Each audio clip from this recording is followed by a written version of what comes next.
সুপ্রিয় দর্শক, আসসালামু আলাইকুম। রিফা রান্না রেসিপি থেকে সবাইকে শুভেচ্ছা জানিয়ে শুরু করছি আমার আজকের রেসিপি। আশা করছি যে যেখান থেকে আমার রেসিপিটি দেখছেন আল্লাহর রহমতে সবাই অনেক বেশি ভালো আছেন। আজ আমি আপনাদের সাথে শেয়ার করব বেগুনের এক ইউনিক রেসিপি। বড় বড় রেস্টুরেন্টে এই সহজ একটি রেসিপি বানিয়ে আমাদেরকে কিভাবে বোকা বানায়। সিম্পল একটু রেসিপি হলো খেতে কিন্তু খুবই মজার ছিল। আশা করছি আমার আজকের রেসিপি আপনাদের কাছে খুবই ভালো লাগবে। রেসিপি ভালো লাগলে ভিডিওতে অবশ্যই একটি লাইক দিয়ে শেয়ার করার অনুরোধ রইল। তাহলে আর কথা না বাড়িয়ে এবার চলে যাচ্ছি মূল রেসিপিতে। আজকের এই বেগুনের রেসিপিটি তৈরি করার জন্য আমি এখানে 2টি বেগুন নিয়েছি। আপনারা চাইলে 2টি বেগুন দিয়েও রেসিপিটি বানাতে পারেন, আবার চাইলে কিন্তু 1টি বেগুন দিয়েও এই রেসিপিটি বানিয়ে নিতে পারেন। প্রথমে বেগুনের বোটাটাকে আমি কেটে নিচ্ছি। এবার এই বেগুনটাকে আমি এরকম করে গোল গোল করে কেটে নিব। এটা কিন্তু খুব বেশি মোটা বানাবো না, আবার কিন্তু খুব বেশি পাতলাও বানাবো না। মাঝারি সাইজ করে এই বেগুনগুলো কিন্তু কেটে নিব।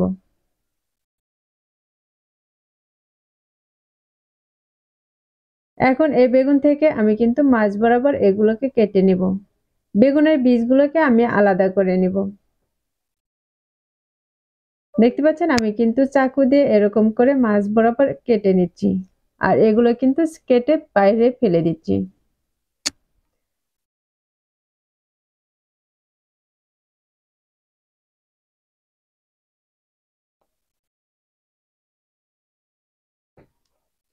আমি একইভাবে কিন্তু সবগুলো বেগুনের মাঝ বরাবর থেকে এরকম বীজগুলোকে আলাদা করে নিব। আলাদা করে নিয়ে এর মাঝটা কিন্তু একটু ফাঁকা করে নিব।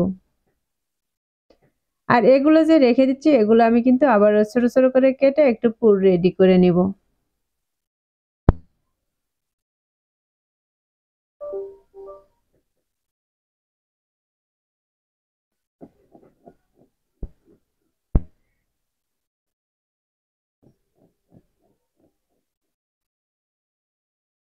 আমি এখানে সবগুলো বেগুন কিন্তু কেটে নিয়েছি। এখন এগুলোকে একটি বাটিতে উঠিয়ে নিচ্ছি। এবার পানি দিয়ে এগুলোকে আমি পরিষ্কার করে ধুয়ে নিব। এগুলোকে ধুয়ে কিন্তু আমি অন্য একটি বাটিতে উঠিয়ে নিয়েছি। এখন এই মাঝখানের বীজগুলোকে আমি ছোট করে কেটে নিব। এগুলোকে যতটা ছোট করে কেটে নেওয়া সম্ভব হবে আমি কিন্তু ততটাই ছোট করে কেটে নিব।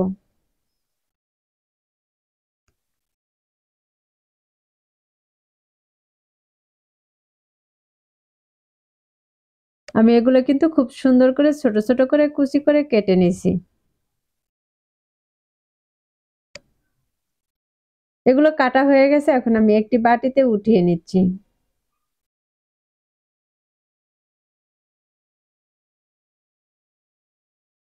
এখন এর মধ্যে দিয়ে দিচ্ছি বড় সাইজের একটি পেঁয়াজ কুচি। আমি পেঁয়াজটাও কিন্তু অনেকটা ছোট করে কুচি করে নিয়েছি। আর দিয়ে দিচ্ছি 2টি কাঁচামরিচ কুচি।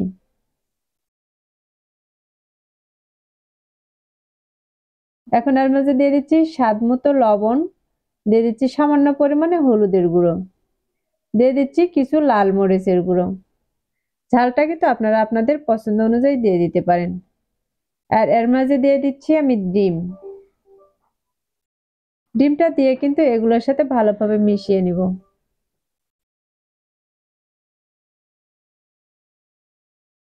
ডিমটা দিয়ে কিন্তু আমি এগুলোকে ভালোভাবে মিশিয়ে নিয়েছি।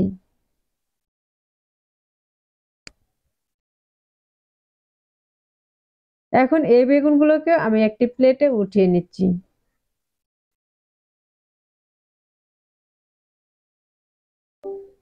এখন এই বেগুনের উপরে আমি আরো কিছু মশলা দিয়ে দিব। তার জন্য দিয়ে দিচ্ছি হাফ চা চামচের মতো লবণ, দিয়ে দিচ্ছি হাফ চা চামচ লাল মরিচের গুঁড়ো, আর দিয়ে দিচ্ছি কোয়ার্টার চা চামচ হলুদের গুঁড়ো। এবার আমি বেগুনের গায়ে এই মশলাটাকে খুব সুন্দর করে লাগিয়ে নিব। বেগুনের দুপাশে কিন্তু আমি এই মরিচ আর লবণটাকে মাখিয়ে নিয়েছি। এখন এগুলোকে ভাজার জন্য চুলায় একটি ফ্রাই প্যান বসিয়ে দিয়েছি, আর এই ফ্রাই প্যানে কিন্তু সামান্য পরিমাণে তেল দিয়েছি। এখানে কিন্তু তেলের পরিমাণটা খুব বেশি দেওয়ার প্রয়োজন নেই। এখন যে ডিম আর বেগুনের মিশ্রণ আমি বানিয়ে রেখেছিলাম সেগুলো কিন্তু এর মাঝে দিয়ে দিচ্ছি। আর এর মধ্যে দিয়ে দিলে কিন্তু খুব সুন্দরভাবে এই বেগুনটি ভেজে নেওয়া হবে। এভাবে বেগুনটা ভেজে নিলে কিন্তু এই বেগুন ভাজাটা খেতে খুবই ভালো লাগে।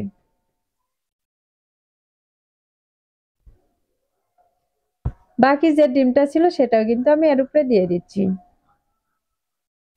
আর এটাকে কিছুক্ষণের জন্য আমি ঢাকনা দিয়ে ঢেকে সেদ্ধ করে নিব।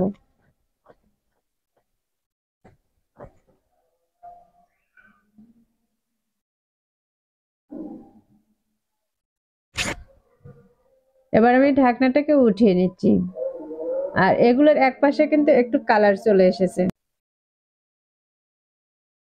এখন এই বেগুনটাকে আমি একটু উল্টিয়ে নিচ্ছি।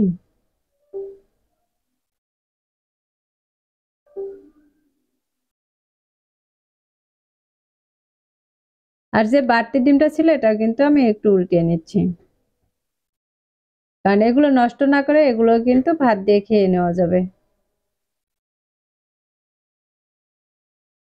আর বড় বড় রেস্টুরেন্টগুলোতে কিন্তু এভাবেই বেগুন ভাজি করে, আর এভাবে বেগুন ভেজে এর কিন্তু খুবই নামি দামি একটি নাম দিয়ে দেয়, যে কারণ নামটা শুনেই কিন্তু সবারই অনেক পছন্দ হয়ে যায়। তাই রেস্টুরেন্টে যে এত টাকা খরচ না করে বাসায় কিন্তু এভাবে বানিয়ে খেতে পারেন। অন্যান্য বেগুন ভাজার চাইতে কিন্তু এই বেগুনের টেস্ট একটু বেশি হবে। আমি এর উপরে আরো কিছু তেল দিয়ে দিয়েছি, আর বেশ কয়েকবার কিন্তু এগুলোকে উল্টিয়ে পাল্টিয়ে ভেজে নিয়েছি। আর ভাজার পর দেখতে পাচ্ছেন এই বেগুনের কালারটা কিন্তু একটু চেঞ্জ হয়ে গেছে।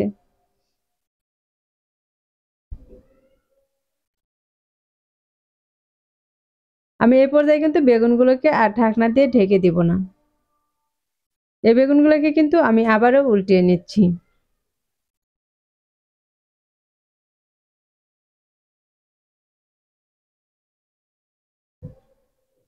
আমার কিন্তু এখন এই বেগুনগুলো ভাজা হয়ে গেছে, আর দেখতে পাচ্ছেন এই বেগুনের কালারটা কতটা সুন্দর এসেছে। এখন এগুলোকে আমি একটি প্লেটে উঠিয়ে নিচ্ছি।